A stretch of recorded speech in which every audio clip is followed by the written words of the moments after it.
we were getting word that Leewood Elementary School is locked down. Yeah. If you are just joining us, two young men apparently dressed in long black trench coats opened fire about an hour and a half ago at a high school just outside of Denver in Littleton, Colorado. Good morning. We have breaking news at this hour. Right now, a Maryland high school on lockdown after yet another school shooting. This is on. Good day, everyone. I'm Kristen Dahlgren in New York, and we are coming on the air at this hour with news of a school shooting in South Florida. It's believed at this hour, and it's been confirmed to ABC News by state police there in Connecticut, that It seemed like Columbine all over again after a school shooting in Colorado yesterday.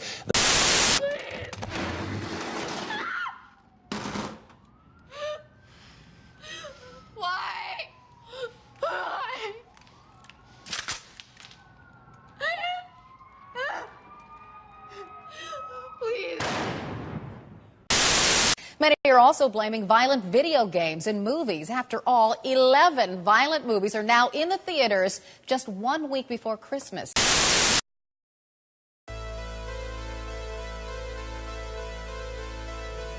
For as long as I've been able to choose which movies I watch, I've not shied away from movies featuring violence.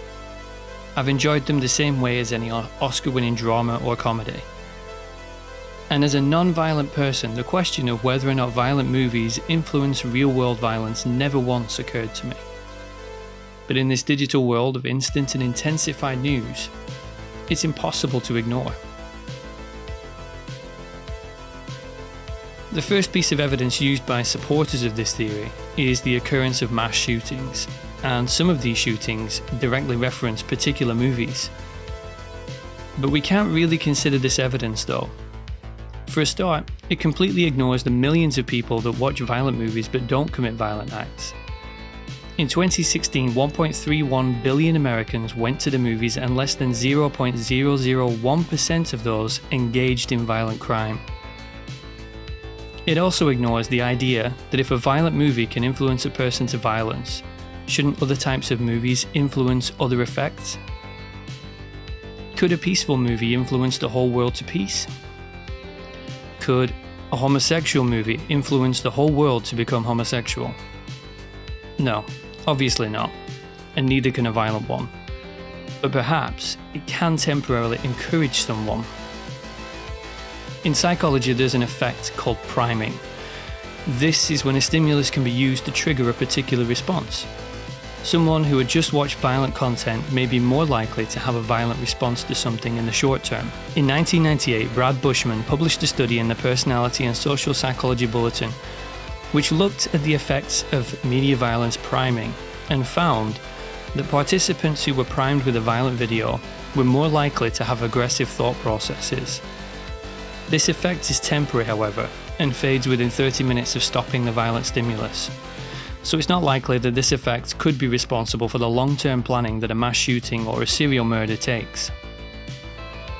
Looking at the long term, another psychological principle suggests that movie violence can influence real violence, social learning theory. This is the idea that children learn how to behave by observing behavior in others. What Albert Bandura found in 1969 was that when behavior is either rewarded or unpunished, they are more likely to be adopted by the observer.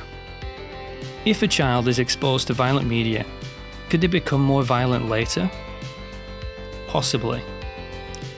The heroes in violent movies are often as violent as their villains, and face no consequences for engaging in violent acts, meaning that that type of behavior could be reinforced in the child. However, there are instances in which both heroes and villains are injured during conflict, which to the child observer could be interpreted as punishment, and the behavior would be less likely to be copied. There is also research which shows that people exposed to violent media tend to be more aggressive. In 2003, Anderson conducted a study for the Psychological Science in Public Interest, which demonstrated that children exposed to violent media are more likely to become aggressive in later life. We should remember though, violence and aggression are not the same thing. In their paper, Aggression and Violence Definitions and Distinctions, Anderson and Allen define violence as a subset of aggression with extreme physical harm, but also state that aggression can and does exist without violence most of the time. It does seem as though there's plenty of evidence to suggest that movies do create violent people. As I stated before, one of the biggest pieces of evidence against the theory is that millions and millions of people all over the world watch violent content and don't resort to violence. But let's take a closer look. Japan has some of the least strict violence censorship laws in the world, and also consumes a very similar amount of media to the US. Japan, however, has a homicide rate 13 times lower than the US. In fact, every single violent crime category is at least 11 times lower than the US, even when accounting for the difference in population size. An interesting side note is that Japan also has a very low rate of rape, yet they watch some of the craziest pornography, which often features simulated rape or forced sex. I found that interesting when I was researching. Even without comparing the two countries, we can see that violent crime, in general, on a global scale, has been decreasing over the last 10 years, while instances of violence and the type of violence acceptable in movies has increased. Now, if violent media influenced violent crime, surely we should be seeing an increase in violent crime to coincide with the increase of instances of violence in popular cinema. As I mentioned before, the research supporting the idea only really supports the idea of a link between violent media and aggression. And what little research conducted on the link between violent media and violent crime actually refutes the theory. Joanne Savage conducted a meta-analysis of research on the subject and found that the majority of the empirical research does not establish that viewing violent portrayals causes violent crime. The occurrence of violence in popular media may actually be a deterrent for violent acts, as they highlight the effects of violence. Ask yourself which is more likely to teach the effects of violence and to deter that violence. A scene like this from the A-Team, where the consequences of violence are not shown, and so violence can be seen almost as harmless, or a scene like this, where the gory and horrific consequences of violence are very clear. I've saved talking about cause and effect until last, and that's because a lot of people tend to get these two things confused with correlation. Cause and effect is the idea that we can establish that one action directly causes an effect, with no other factors being involved or influential in that effect. Even though the body of research seems to support both sides, all the research agrees on one thing. No cause and effect relationship can be established. Why? Many people seem to think there is a cause and effect relationship. Even El Presidente thinks that there is. They're all wrong. Remember that there must be no other explanation for that effect apart from the cause that we're looking at in order for there to be a cause and effect relationship. Can we say that even with a low level of confidence that no other factor apart from violent media influences violent behavior?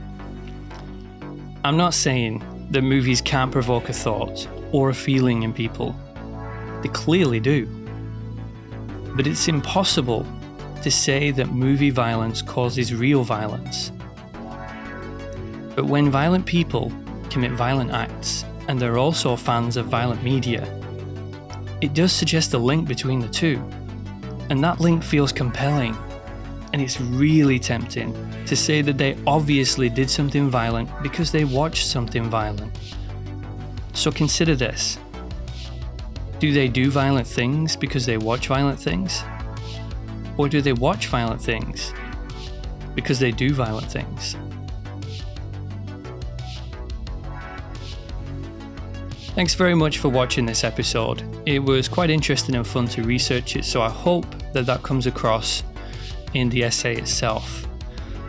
If you're interested in more video essays or movie reviews and other kinds of things, then hit the subscribe button if you're not already a subscriber, because this is something that I do pretty commonly. I'd like to say thanks to each and every person who supports and promotes this channel. It's because of you guys that I continue to do this and that it continues to be fun. Thanks very much for your time today, and I'll catch you on the next episode.